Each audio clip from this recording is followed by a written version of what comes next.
आहेत. त्यातली दोन मतं झालेली आहेत. पहिलं मत आहे काम्यानाम कर्मनाम न्यासम संन्यासम कवयो विदुः सर्व कर्मफल त्यागम प्राहुस त्यागम विचक्षणाः. काम्यकर्माचा संन्यास करायचा आणि नित्यनैमित्तिक कर्माचा फलाचा त्याग करायचा. त्याग आहे. दोन मतं झाली. आणखीन काही लोकांचं मत आहे, हे पूर्ण ग्राह्य मतं नाहीत. काय मत आहेत? काही काही माणसं असे असतात, ते म्हणतात त्याज्यम दोष वाचा.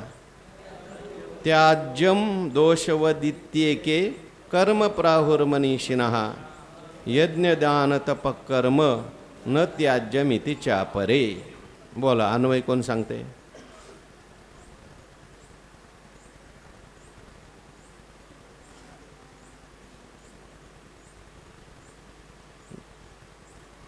मनीषिणाः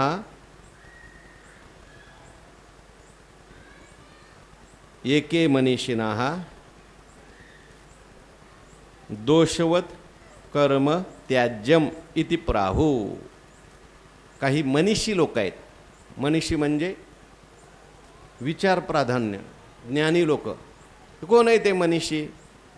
तर हे सांख्यशास्त्रकार आहेत, असं टीकाकारांनी लिहिलं, शंकराचार्यांनी लिहिलं.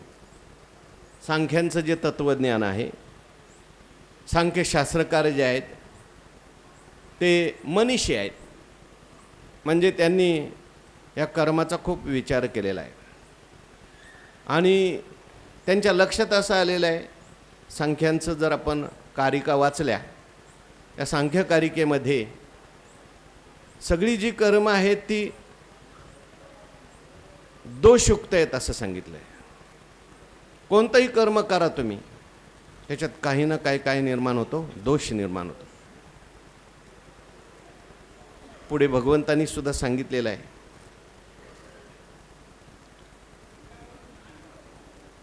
सर्वारंभा हि दोषेन. बोला, बरोबर आहे, मोठ्याने सांग. सर्वारंभा हि दोषेन धूमेनाग्निरिवा व्रताः. पूर्वार्ध आपल्याला घ्यायचा नाही, पूर्वार्धाचा इथं उपयोग नाही आहे, उत्तरार्धाचाच उपयोग आहे. सर्वारंभा हि दोषेन धूमेन अग्नि इव आवृता. जसा अग्नी म्हटला की तो धुराने व्याप्त असतो. तुम्हाला धुराशिवाय अग्नी भेटेल का? फलकाटाशिवाय तुम्हाला धान्य भेटेल का? तसं कोणतंही कर्म म्हटलं त्याच्यात काही ना काही दोष आहे. कारण कर्म करायचं म्हटलं की त्रिपुटीत यावं लागतं. पहिली गोष्ट, कर्म करायचं म्हटलं शास्त्रानुसार घडत आहे का? नाही घडत आहे का? सगळीच कर्म करायला जातो शास्त्रानुसार, पण होतं विपरीत. कधी कधी किती बारकावा ठेवला कर्मामध्ये तरी काही ना काही दोष निर्माण होतो. त्यातल्या त्यात ही जी कर्म आहे ती यज्ञेती कर्म आहेत आणि त्या यज्ञकर्मामध्ये बहुतेक पूर्वीच्या यज्ञकर्मामध्ये पशुहिंसा होती. आणि मग ही सगळी कर्म जे आहेत, अहो बौद्धांनी पूर्वमीमांसेचं खंडन का केलं? काय बुद्धसुद्धा अवतारच आहेत तसं पाहायला गेलं तर. कर्म इतकं वाढलं होतं त्यावेळेस, पण कर्माच्या नावाखाली सगळी हिंसा सुरू झाली होती. कर्माच्या नावाखाली सगळा स्वेच्छेचा चालला होता. अनेक पशुबली दिले जायचे. वेदात काय सांगितलं? वेदाचं म्हणणं कळत नव्हतं. वेदात आहे, परंतु वेदामध्ये ते कशा करता सांगितलं माहिती नाही. लोके व्ययाम मिषमद्य सेवा नित्यास्तु जंतुर नाही तत्र चोदना व व्यवस्थितेषु विवाह यज्ञो सुराग्रहे रासु निवृत्ती रिष्टा म्हटलंय. लोके व्ययाम मिषमद्य सेवा म्हणजे हे पूर्वी काय होतं, किंवा सामान्य मनुष्य जो आहे, अज्ञानी मनुष्य आहे, वेदे न करिता प्रेरणा, सहज विषयावरी व्यासना, स्वभावे सकळ जना, सहज जाना सर्वाशी. आणि काय मद्य मांस मैथून असं पण लिहिलं आहे. कोणालाही शिकवावं लागतं का? विषय सेवन करा असं कोणाला शिकवावं लागतं का? जन्माला जो आलेला आहे त्याची सहज स्वाभाविक प्रवृत्ती तिकडे आहे. मग अशा माणसाला तर लगेच तुम्हाला हे करू नको म्हटलं तर त्याला, ज्याला सवय लागलेली आहे आणि त्याला लगेच करू नको म्हटलं तर थोतांडे सगळं काही नाही. म्हणून वेदांनी त्याला सांगितलं, बाबा करायचं आहे ना तुला, खायचं आहे का तुला, तर तू यज्ञ कर. आता यज्ञ करायचं म्हणजे सोपी गोष्ट नाही. खूप त्याला धन जमवावं लागेल, खूप त्याला ब्राह्मण बोलावे लागतात, खूप यथोयोग्य सगळं नियोजन करावं लागतं. आणि मग 6 महिन्यातून एकदा, 4 महिन्यातून एकदा सोमरसाचं पान म्हणा किंवा हे सगळं म्हणा, सांगितलं. आसू निवृत्ती रिष्टा, आसू निवृत्ती रिष्टा म्हणजे ही निवृत्तीकडे वेदाला तिकडे न्यायचं आहे. परंतु त्याचं चुकीचं अर्थ कर्मकांडीवाल्यांनी केला. नुसतं यज्ञ करा म्हटलं. म्हणती संसारी जन्म जे, मग स्वर्ग सुख भोगी जे.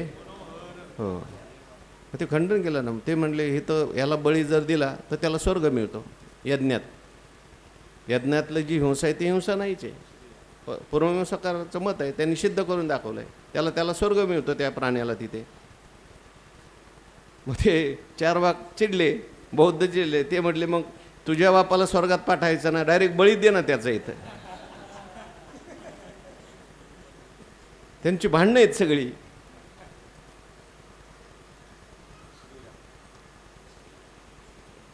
म्हणून हे सांख्यांचा विचार चाललाय. सांख्यांनी काय सांगितलं, बाबा हे जे कर्म आहे ना, कर्म दोषयुक्त आहे सगळं. बरं, कर्माचं फल काय आहे? तुका म्हणे त्याचे कळले आम्हावर्म यत्कृतकम तदानित्यम. कर्माचं फल जे आहे ते अनित्यच आहे ना. इहलोकातलं मिळालं किंवा परलोकातलं मिळालं, इहलोकातलं मिळालं तरी ते सगळ्यात त्याच्यात दोषच आहेत ना सगळे त्या सुखामध्ये.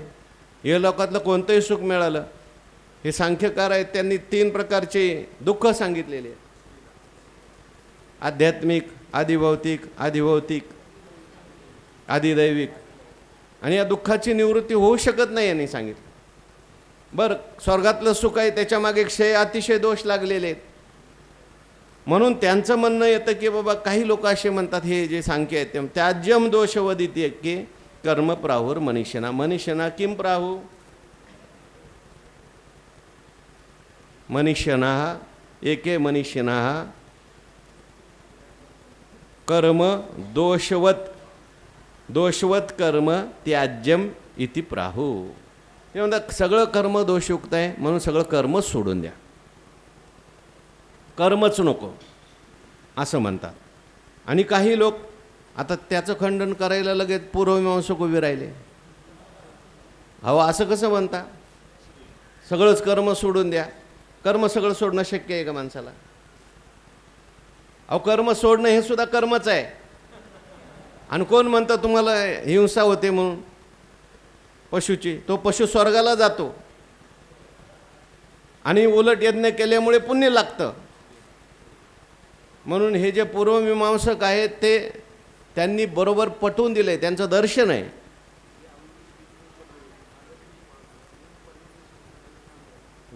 नाही तो वेगळा विषय. आता हे पूर्वमीमांसकचं मत आलं. तो म्हणतो यज्ञ दान तप कर्म न त्याज्यम इति अपरे. अपरे यज्ञ दान तप कर्म न त्याज्यम इति. अपरे म्हणजे दुसरे. भगवान सांगतायत. काही म्हणतात कर्म सोडून द्या ते दोषयुक्त आहे. पहिले तरी म्हणत होते फक्त काम्य कर्म सोडा. दुसरे म्हणत होते नित्यनैमित्तिक करा पण फलाचा त्याग करा. पण हा तिसरा आला बाबा हुशार, तो म्हणतो सगळंच कर्म सोडून द्या ना. त्याच्यामध्ये त्रासच आहे, दुःखच आहे. आणि काही आले ते म्हटल्यावर सर्व कर्म सोडता येत नाही, कर्म केलंच पाहिजे. कमीत कमी कोणतं कर्म केलं पाहिजे? यज्ञ दान तप. यज्ञ दान तप कर्म न त्याज्यम इति च अपरे. यज्ञ केला पाहिजे. यज्ञ जर केला नाही तर सृष्टी कशी चालेल? कारण ही सृष्टीच यज्ञाने चाललेली आहे. यज्ञात भवति पर्जन्यो, अन्नात भवन्ति भूतानि, पर्जन्याद अन्न संभवा, यज्ञात भवति पर्जन्यो. यज्ञ कर्म समुद्भवा म्हणजे तिसऱ्या अध्यायात वगैरे आलेला विषय. संक्षेपाने या पहिल्या 2 अध्यायात हा सगळा विषय आणला, सगळी शास्त्र आणलेली. धर्मशास्त्र आलेलं आहे, सांख्यशास्त्र आलेलं आहे, आणि या सगळ्यांचं थोडं थोडं घेऊन योग्य मत भगवान पुढं सांगणार आहे.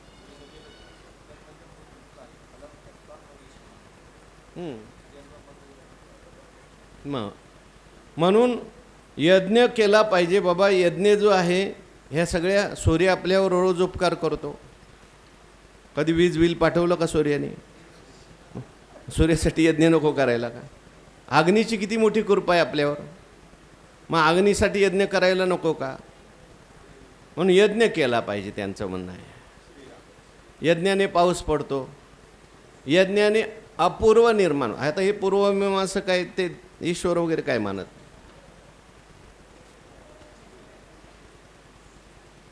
मंत्रमय देवता मानतात, कर्मच देव मानतात. कर्म जे आहे ते कर्म अपूर्व निर्माण करतं, कर्मच आपल्याला फळ देतं. कर्मणा जायते जंतु कर्मण्यैव विलीयते, सुखम दुःखम भयम क्षेमम कर्मण्यैवाभिपद्यते. काही बीच में चांद बाई ईश्वर वगैरे म्हणायची गरज, ते म्हणतात कर्म चांगलं करा. पूर्वमीमांसक ईश्वर त्यांच्या दर्शनात मानलेला नाही. सांख्य जसे मानत नाहीत तसे पूर्वमीमांसकही ईश्वर मानत नाहीत. देवता मानतात, इंद्र देवता आहे, आणि ती देवतासुद्धा निर्माण होते कशामुळे? शब्दाने निर्माण होते, मंत्राने निर्माण होते. त्यांचा वेदावर विश्वास आहे, मंत्रावर विश्वास आहे. ते काय नास्तिक नाहीत. नास्तिक नाहीत कारण नास्तिक वेदाला वेद मानतात. ते वेद मानत असले तरीसुद्धा सगळं कर्माचं फल ईश्वर द्यायला बसलेलं आहे असं मानत नाहीत. ते म्हणतात कर्मफल देतं. अहो कर्म जड आहे, जडबीड काही नाही. अदृष्ट निर्माण करतं, अपूर्व निर्माण करतं. सृष्टी कर्मातूनच निर्माण झालेली. तरी सांगितलं ना महाराजांनी, विंचू तुम्हीच निर्माण केला आहे, तो तुम्हाला चावला ना, तुमचं कर्म चावण्याचं होतं, दुःखाचं होतं, म्हणून तुम्ही विंचाला निर्माण करता. तुम्हाला त्रास द्यायला आलेला माणूस तुम्हीच तयार केलेला असतो तुमच्या कर्माने. पण हे मत जे आहे ते एकदेशी मत आहे. यांचं मत आहे यज्ञ, दान केलं पाहिजे, तप केलं पाहिजे. दान कशा करता केलं पाहिजे? धनाच्या शुद्धी करता. आपल्याला जे सगळं दिलेलं आहे ते सगळं देण्याकरताच दिलेलं आहे. आणि तप केलं पाहिजे. त्यांचं महत्त्वाचं आहे तप. तप म्हणजे इंद्रियांची शुद्धी होते. आणि मग यज्ञ, दान, तप ही जी कर्म आहे ती माणसाने केली पाहिजे. कर्मानेच मनुष्याला काय होतो? मोक्ष प्राप्त होतो. यज्ञ, दान, तप, कर्म न त्याज्यमिति चापरे. आता ज्ञानोबाराई काय लिहितात त्याच्यावर बघा. एका फलाभिलाषण ठके, ते कर्मा ते म्हणती बंधके, जैसे आपण नग्न भांडके जगाते म्हणे. ते ज्ञानोबाराईंनी त्याचं खंडन केलंय.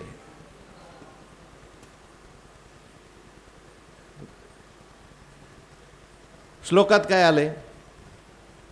त्याज्यम दोषवदिते एके कर्म प्राहुर मनीषाना. ते काय म्हणतात? कर्म जे आहे ते दोषयुक्त आहे म्हणून सगळ्या कर्माचाच त्याग करा, असं मत आहे. आता ह्याच्यावर भाष्य करायला ज्ञानोबारायांनी काय सांगितलं पाहिजे? कर्म दोषयुक्त आहे म्हणून कर्म त्याग करता असं काही लोक म्हणतात, असं लिहिलं पाहिजे. ज्ञानोबारायांनी त्याच्या विरुद्ध लिहिलंय.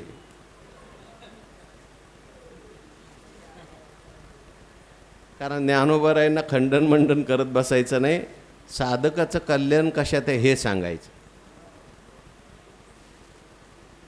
टीकाकारांचं आपण जर पाहिलं तर ते टीकाकारांचं जास्त आहे की बाबा हे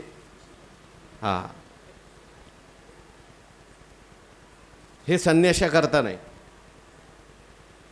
विविधिश संन्यास, विद्वत संन्यास याच्याकरता नाही, आचार्यांनी 2-4 पानं लिहिली. हे आहे कर्माधिकार, ते योग्य आहे, ते बरोबर आहे. पण ज्ञानोबारांनी त्याचा विचार जास्त न करता ज्ञानोबाराय म्हणतात, बाबा हे जे मत आहे त्या देवाने सांगितलेलं मत आहे वास्तविक पाहता. कोणाचं? एकदेशी. काय? त्याज्यम दोष वदिते के कर्म प्राहुर मनीषिणा. हे जे सांख्य लोक आहेत ते म्हणतात कर्मामध्ये काही ना काही दोष असतात आणि म्हणून कर्म न केलेलं बरं. हिंसादी दोष घडतात किंवा कर्माची जी फलं आहेत त्याच्यामध्ये सुद्धा क्षयातिशय दोष आहेत.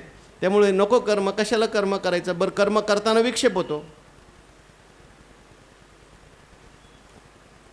कर्म करताना काय होतं? विक्षेप होतो. कर्म करायचं आणि ज्ञान प्राप्त करायचं एकत्र जमतं का?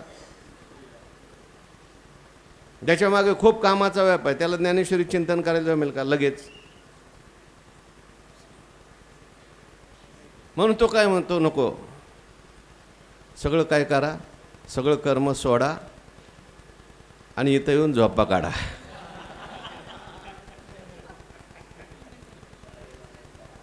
एका फलाभिलाष न ठके. ज्ञानेश्वर महाराज म्हणतात, आता ही जे मत सांगितलंय ना यांनी, हे मत का त्यांचं तसं मत झालं हे ज्ञानोबाराय सांगतात. एका फलाभिलाष न ठके म्हणजे फलाची अभिलाषा सुटत नाही. ते कर्मा ते म्हणती बंधके. आणि म्हणून ते काय म्हणतात? कर्म बांधणारी आहेत. जैसे आपण नग्न भांडके जगाते म्हणे. आपण नग्न, कपडे घातली नाही, काही घातली नाही, तसाच चालला गल्लीतून. मग लोक म्हणायला लागलं काय बावळट आहे, त्याला काय कळतं का? तो आला न गल्लीत चौकात आला, म्हणायला सगळं गाव मूर्ख आहे हो, मला नावं ठेवतात. आणि नावं ठेवतील नाही तर काय, तुझा काय अवतार आहे? आपण नग्न आणि पुन्हा भांडके. नग्नता आहे आणि भांडखोर आहे. नाही, आपण नग्न आणि जगाला भांडखोर म्हणतोय. जगाला भांडके म्हणतो आणि आपण काय? नग्न आहे. जग काय भांडते? अरे आजी भेटली, एक आजोबा भेटली, अरे तुला काय कळतं का? रस्त्याने कोण चाललंय, काय चाललंय, तो कसा चाललाय? नाही ऐकलं म्हणून त्या ठिकाणी लोक त्याला आडवायला लागले. तो म्हणतोय जगच सगळं भांडखोर आहे. म्हणजे आपल्याला जमत नाही कपडे घालायला, आपल्याला नीट वागायला जमत नाही आणि त्याचा दोष जगाला देतो. तसं आपल्याला कर्मफलाचा त्याग करता येत नाही म्हणून सगळं कर्मच चुकीचं आहे असं म्हणतो. कर्म चुकीचं आहे का कर्म करण्याची पद्धत चुकीची आहे?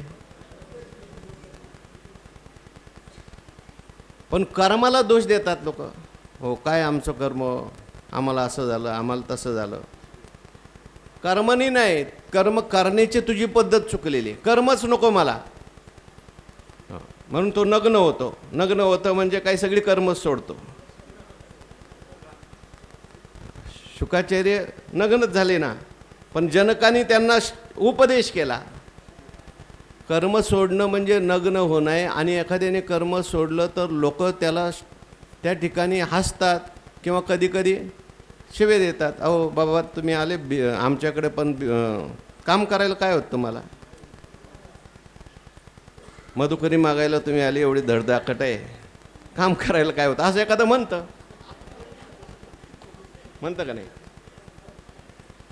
खायाचा वळसा शिवे दे जनाला. मी तुम्हाला शाप दिल बरं का, भाकरी द्या, 2 भाकरी जास्त नाही दिल्या. काही ते शिवे देतात. नाही दिली मधुकरी, नाही दिली भिक्षा तर शिवेच देतात. तुकाराम महाराज म्हणतात खायाचा वळसा शिव्या दे जनाला, आयशा तापशाला बोध कायसा. त्याला काय बोध प्राप्त झाला होणार आहे? म्हणजे आपण नग्न भांडके जगाते म्हणे. का जीवा लंपट रोगिया अन्य दुषी धनंजया अंगान ऋषे कोडिया मासिया कोपे. तैसे फळ काम दुर्बळ म्हणती कर्माची किडाळ मग निर्णय देती केवळ त्याजावे ऐसा. हे सिद्धांत आहे. फळकाम दुर्बळ म्हणजे फळाची कामना सोडण्यामध्ये जे दुर्बळ लोक आहेत, फलाच्या कर्मफल फलाचा त्याग करण्यामध्ये जे दुर्बल आहेत, म्हणते कर्मची किडा, ते म्हणतात कर्मच चुकीचं आहे, कर्मच आम्हाला दुःख देतं, कर्म करता येत नाही नीट. आणि मग नंतर म्हणायचं हे कर्मच दुःख देतं, कर्मात फार त्रास आहे, फार त्रास आहे बाबा, चला कुठंतरी आळंदीला चला, पंढरपूरला चला, नाही तर संन्यास घ्या, नाही तर चला निघून जा. अरे बाबा, कर्म दुःख देत नाही, कर्म करण्याची तुझी पद्धत दुःख देते. का जिव्हा त्याच्यासाठी दृष्टांत दिला, का जिव्हा लंपट रोगिया अन्य दोषी धनंजया.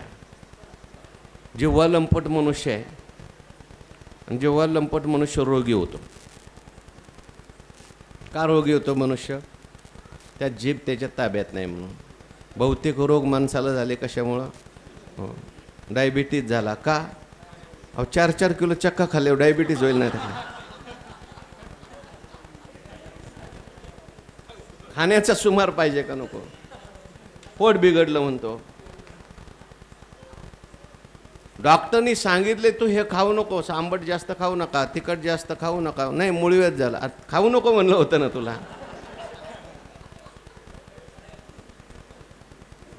तो म्हणतो तुमच्या घरचं गुलाबजामुन खाल्ले म्हणूनच मला डायबिटीज झाला. गुलाबजामुनमुळे डायबिटीज नाही झाला, तुझी जीभ ताब्यात नाही म्हणून झाला. किती खायचं तुला कळलं का? खाल्लं. जिव्हा लंपट रोग या अन्य दोषी धनंजया. तो अन्नाला दोष देतो. अन्नाला दोष कशाला देतो बाबा? तुझी जीभ तुझ्या ताब्यात ठेव ना. तसं कर्माला दोष कशाला देतो बाबा? कोणतं कर्म करायचं, कसं कर्म करायचं हे बघ ना. कर्मच सोडून द्या म्हणतो. म्हणून जीव काय अन्न जीव का जिव्हा लंपट रोग या अन्य दोषी धनंजया अंगा न रुसे कोडिया मासिया कोपे. कोडी मनुष्य जो आहे, ज्याला कुष्ठरोग झालेला आहे, त्याच्या अंगावर सगळ्या माशा बसतात. ते माशा बसल्या ना, ते माशांना हाणतो. माशालाही विचित्र आहेत. माशा कशाला विचित्र आहेत? तुला रोग झाला तो बघ ना. त्या आता माशांचं काम करणारच आहे. तुला रोग होऊ द्यायला नव्हता पाहिजे हे बघायला पाहिजे तू. तसं कर्मफलाचा त्याग न करता कर्माचाच परित्याग करणारे आहेत, कर्मावर रुसणारे आहेत. तसे फळकाम दुर्बळ म्हणती कर्मची किडा. फळकाम दुर्बळ म्हणजे फलाची इच्छा सोडण्यामध्ये जे दुर्बल लोक आहेत, फलाची इच्छा ते म्हणती कर्मची किडा. हे कर्मच दोषयुक्त आहे. मग निर्णय देते केवळ त्याच्या व्यायचा. मग म्हणतात काय नाही, सगळं कर्म त्याग करा, काहीच करू नका असं म्हणतात. परंतु त्यांचं हे मत बरोबर नाही असं दुसरं सांगणार आहे. त्याचा विचार उद्याच्या प्रवचन. पुंडलिक वरद हरी विठ्ठल श्री ज्ञानदेव तुकाराम. विठ्ठल विठ्ठल विठ्ठल विठ्ठल विठ्ठल विठ्ठल. पुंडलिक वरद हरी विठ्ठल श्री ज्ञानदेव तुकाराम. सद्गुरु जोग महाराज की जय.